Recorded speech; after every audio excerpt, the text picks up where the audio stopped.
saja saya perkenalkan, beliau merupakan alumni dari Teknik Elektro Institut Teknologi Bandung. Ini antara studi dan juga passionnya sekarang jauh sekali nih ya. Ia merupakan CEO dari PT Paragon Technology and Innovation, salah satu perusahaan kosmetik terbesar di Indonesia yang memiliki beberapa merek kosmetik terkenal.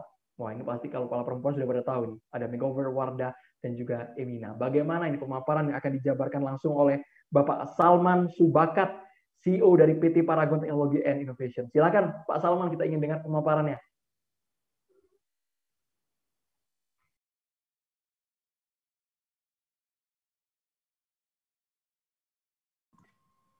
Nah, oke.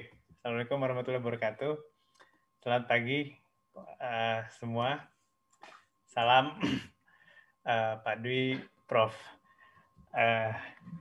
Prof. Agus. Ini saya juga jadi semangat banget dan kepada tim Basnas. Saya lihat juga ada di mana-mana. Kayak semuanya akhir-akhir ini sangat dinamis gitu ya dengan adanya program Kampus Merdeka, dan hari ini kita semakin yakin bahwa ternyata perjalanan ini juga perjalanan yang panjang gitu ya, bukan perjalanan yang sebentar. Dimulai dari tadi tahun 2008 LPDP beasiswa, mungkin teman-teman penggerak beasiswa yang semangatnya luar biasa ini yang saya masih ingat hari pertama fenomenal 15.000 orang gitu. Mungkin 2 tahun yang lalu energinya nggak habis sampai sekarang. Tadi seperti itu ya, kayak sudah lengkap banget semua presentasinya gitu ya. Jadi hari ini kami juga ingin menyampaikan rasa syukur juga gitu kalau misalnya kita pergi untuk belajar gitu ya, belajar ke luar negeri untuk melihat bagaimana tatanan sosial, semangat tadi pendidikan yang sebetulnya harusnya dimulai dari kecil gitu ya, mulai dari gizi, terus bagaimana interaksi antara perusahaan dan betapa dekatnya gitu ya, dan betapa banyak perusahaan yang sangat mencintai dunia pendidikan gitu, aktif di sekolah-sekolah gitu ya. Kalau saya belajar buku marketing, Pak Dwi lebih hafal nih berarti sebagai pakar bisnis gitu ya, betapa pentingnya untuk sustainability perusahaan itu dekat dengan pendidikan. Jadi kalau misalnya tadi ya, bahwa kerjasama perusahaan dan pendidikan serta beasiswa ini sebenarnya tidak sebatas tadi program CSR yang tidak equal, bahkan sangat equal gitu. Bisa dimulai mungkin dari orang tua saya penerima beasiswa juga gitu.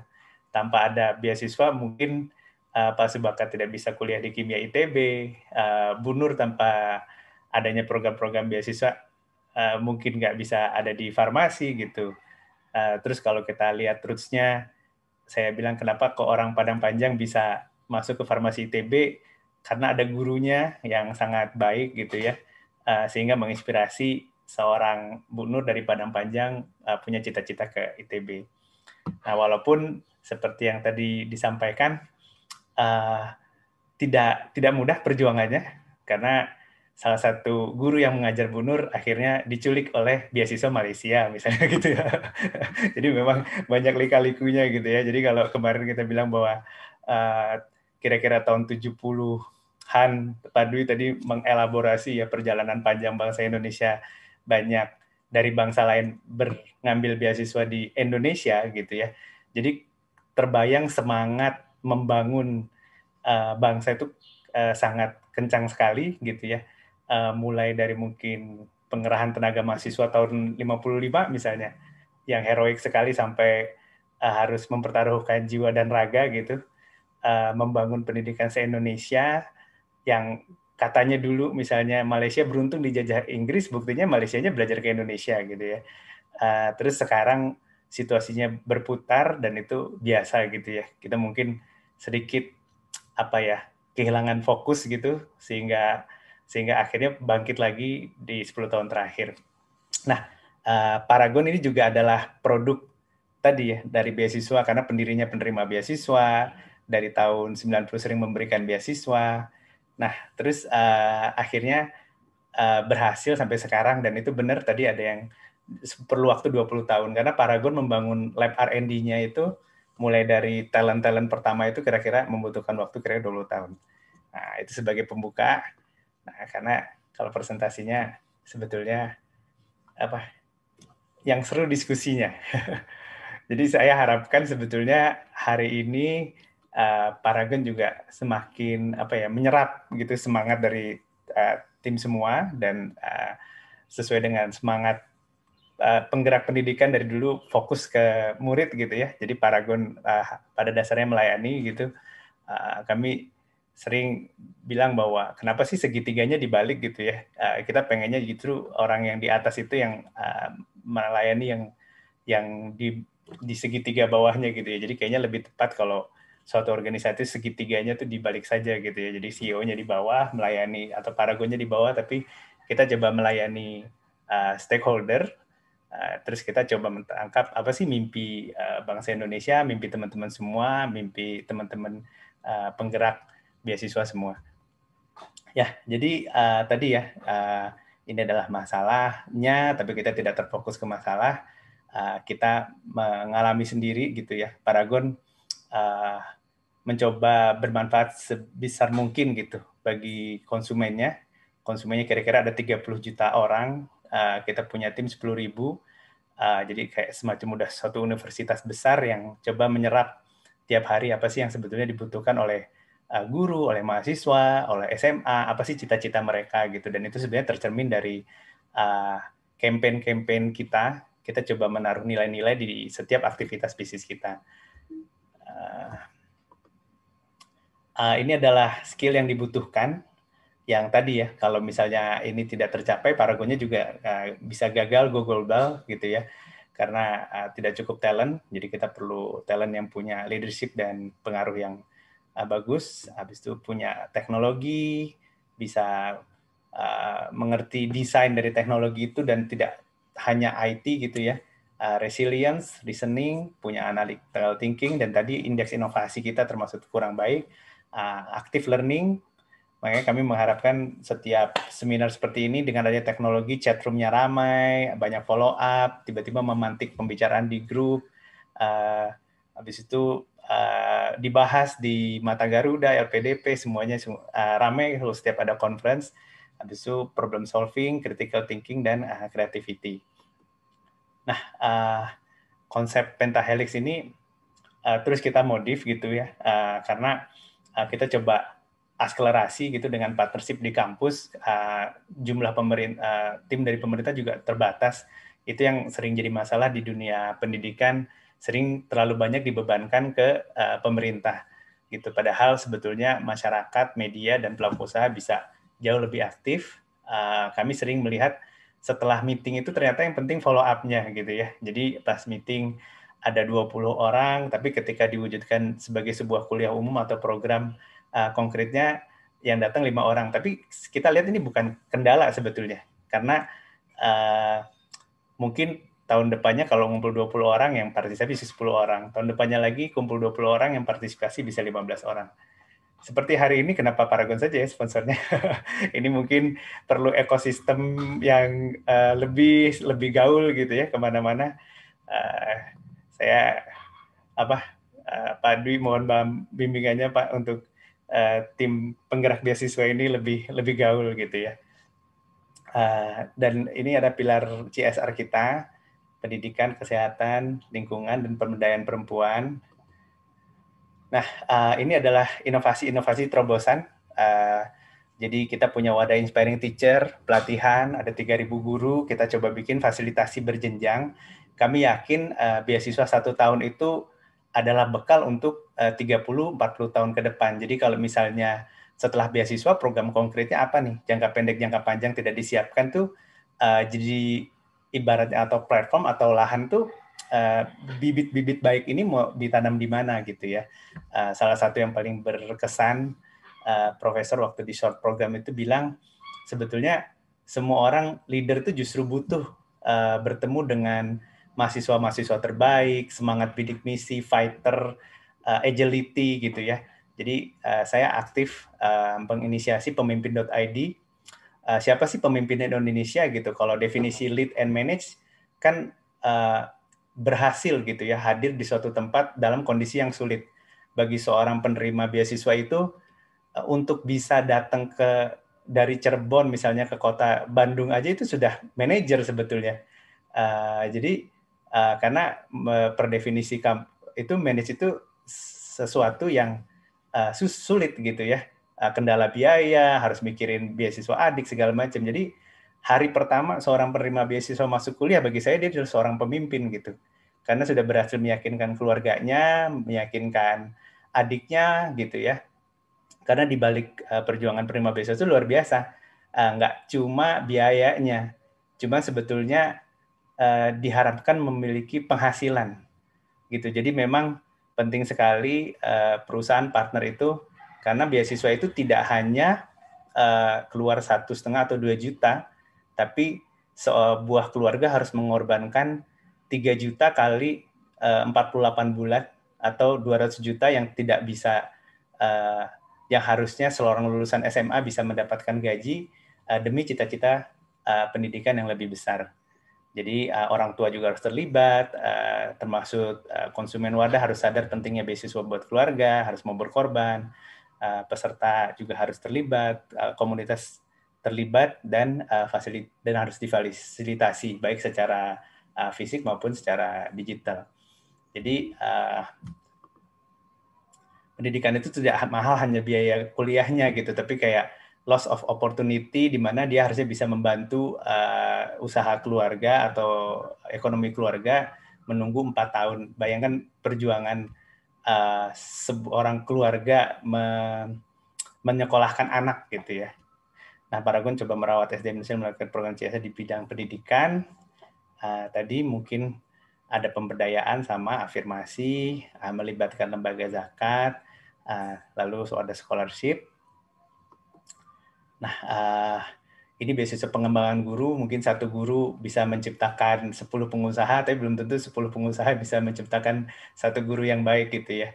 Jadi kita pengen memberikan ini kembali gitu ya, kepada guru-guru yang telah mendampingi talent-talent Paragon, sehingga membuat Paragon bisa seperti sekarang, dan ternyata penghargaan dari dunia bisnis juga sangat tinggi, terpilih menjadi salah satu program terbaik, dan jumlah beneficiarnya ternyata dengan adanya COVID malah bertambah gitu ya.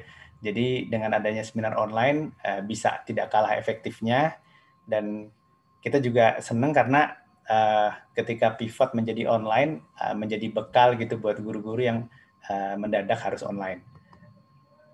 Ini adalah program eventnya yang kita coba merangkul sebanyak mungkin stakeholder. Yang kanan adalah Paragon Innovation Summit, waktu itu di Sabuga. Jadi kita mengajak anak-anak Indonesia untuk memberikan ide-ide sosial terbaik, social innovation, untuk membantu mengurangi permasalahan yang ada di sekitar mereka. Sekali lagi yang kami senang adalah program berkelanjutan. Ternyata para panitia ini dengan komunitas Bandung, beberapa juga timnya Padi waktu di SBM bikin Jabar Innovation Fellowship, salah satu program yang sering dibanggakan oleh tim Jabar, berlangsung sampai sekarang. Lalu ada Paragon Innovation Summit jilid 2 nanti, dan Paragon Innovation Fellowship, di mana mahasiswa-mahasiswa mencoba memecahkan masalah di sekeliling mereka. Salah satu yang sederhana waktu itu adalah ketika ada tekanan ekonomi, mahasiswa-mahasiswa di ITB menemukan bahwa beberapa temannya bahkan punya masalah di gizi misalnya. Jadi mereka membangun sebuah apps di mana teman-teman yang punya kelebihan makanan bisa bantu teman-teman yang lain. Nah, ini adalah pendidikan yang harusnya dimulai dari rumah, mulai dari keterlibatan orang tua baik di rumah ataupun di sekolah. Ini juga sangat luas, dan kita semua adalah orang tua sebetulnya ya. Jadi kadang-kadang kita suka lupa bahwa guru juga orang tua di rumah, punya orang tua juga. Jadi Paragon memberikan dukungan untuk pelatihan terkait pengasuhan yang diselenggarakan oleh komunitas penggerak. Nah, selain ini juga ada pemerataan. Kami juga yakin bahwa orang-orang yang lahir dari keadaan yang challenging akan menciptakan mental-mental yang tangguh gitu ya, yang agile, yang bisa kuat segala tantangan gitu. Kemarin saya barusan ketemu salah satu talent muda yang membangun pasar di Nigeria misalnya. Itu benar-benar saya yakin penerima beasiswa itu sangat cocok gitu untuk pekerjaan-pekerjaan seperti itu, renovasi sekolah dan pengadaan taman baca untuk literasi. Nah, jadi sebetulnya ide-ide sederhana dijalankan sepenuh hati gitu. Kami bukan perusahaan yang sangat besar, cuman kami berusaha untuk selalu ada di mana ada panggilan dari masyarakat, ada teman-teman komunitas. Terus kami juga punya hub di Rumah Wijaya di Melawai, di mana itu terbuka untuk semua orang. Saya rasa ternyata semua program bagus, tapi dengan gotong royong, komunikasi yang tadi ya informal, lewat jalur-jalur tidak resmi gitu, dan dengan hati itu malah menciptakan kombinasi yang luar biasa. Di bisnis juga sebetulnya kita perlu berteman dulu gitu sebelum melakukan ide-ide besar. Terus satu lagi mungkin di sini ada 160 orang, 300 orang, cuman mungkin ide-ide yang lahir dari hari ini atau koneksi yang bisa mempengaruhi kehidupan jutaan orang. Jadi kami sangat yakin bahwa pendidikan itu sangat penting dan bisa menumbuhkan kepedulian, dan ketika kita membangun sesuatu itu ternyata hadir dari hal-hal yang sederhana gitu ya, dari rasa peduli, saling nyapa, ingin tahu gitu ya, care, atau mungkin sekedar kata-kata simple ya kayak how can I help you gitu, apa kabar, itu ternyata maknanya sangat dalam. Terima kasih, selamat kepada seluruh tim panitia, terutama perjuangan mengadakan kongres ini juga luar biasa. Saya lihat dilakukan secara volunteer, tanpa banyak gembar-gembor gitu ya. Semoga menjadi berkah dan amal jariah buat kita semua, dan tentu guru-guru tadi yang telah merintis ini semua, sehingga mungkin ini adalah saat-saat yang paling excited gitu ya. Dengan tantangan COVID, semua serba digital, kita memulai dekade baru, dan mungkin nggak pernah rasanya kita sebagai satu bangsa merasa bersatu ini gitu ya, disatukan oleh pandemi, informasi mengalir lancar, terus semua dikerjakan di rumah, orang tua yang tadinya bingung nih anaknya lagi ngapain sih, terima beasiswa, ngelamar kemana-mana, akhirnya terjadi diskusi di rumah. Nah, mudah-mudahan ini jadi fondasi yang baik buat berpuluh-puluh tahun ke depan. Terima kasih sekali lagi. Assalamualaikum warahmatullahi wabarakatuh. Waalaikumsalam warahmatullahi wabarakatuh. Terima kasih banyak Bapak Salman Subakat, CEO Paragon. Tadi kita sudah mendengarkan bersama, sungguh luar biasa ketika Paragon menjabarkan peran perusahaannya dalam menjalankan bisnis. Paragon bahkan mengumpulkan para talenta yang dibekali dengan skill, baik itu teknologi, kemudian critical thinking, public speaking, kreativitas, dan juga akselerasi pengetahuan. Itu sepertinya yang dibutuhkan oleh perusahaan-perusahaan ternama di Indonesia dalam menampung sumber daya manusia. Bahkan poin sasaran dan program CSR dari Paragon nyata sekali, sudah diimplementasikan. Ada sekitar, tadi saya catat, 5.000 lebih penerima beasiswa. Bahkan di tahun 2020 ada 1.800 guru yang mendapatkan program pengembangan. Paragon juga berperan aktif mengajak anak-anak muda untuk menelurkan ide-ide briliannya. Bahkan pelatihan juga rutin digelar. Kami berharap seluruh peserta yang bergabung saat ini juga terbuka bahwasanya ada Paragon yang melirik teman-teman yang memiliki potensi-potensi yang unggul.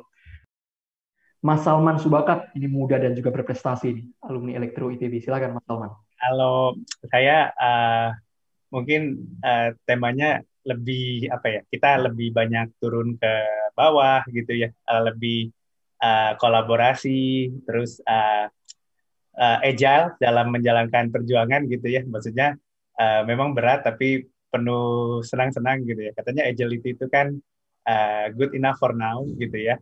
Kita syukuri semuanya, safe environment. Jadi mungkin nanti juga boleh ke seminar kecil-kecil pakai bahasa Inggris ala Jaksel gitu ya, dan learn and adapt gitu, karena hari ini saya banyak belajar gitu ya bahwa ini prosesnya panjang.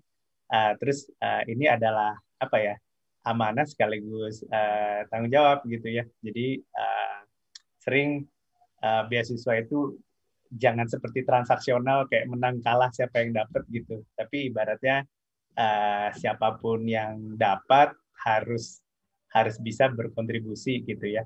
Terus empower gitu. Jadi buat yang nggak dapet juga tahu bahwa ada hak-hak kita di para penerima beasiswa, jangan sungkan-sungkan untuk ngajak gitu ya. Jadi silaturahmi sama komunikasi sangat penting. Saya sering lihat penerima beasiswa itu pas pulang juga bingung siapa yang harus ditolong gitu ya. Jadi saya rasa ini jadi tanggung jawab kita semua gitu. Terima kasih teman-teman semua, Pak Dwi, terima kasih Pak. Pak Dun, kita sering kerjasama ya Pak. Jadi hari ini senang bisa ngumpul semua di sini. Terima kasih banyak Mas Salman Subakat yang sangat inspiratif.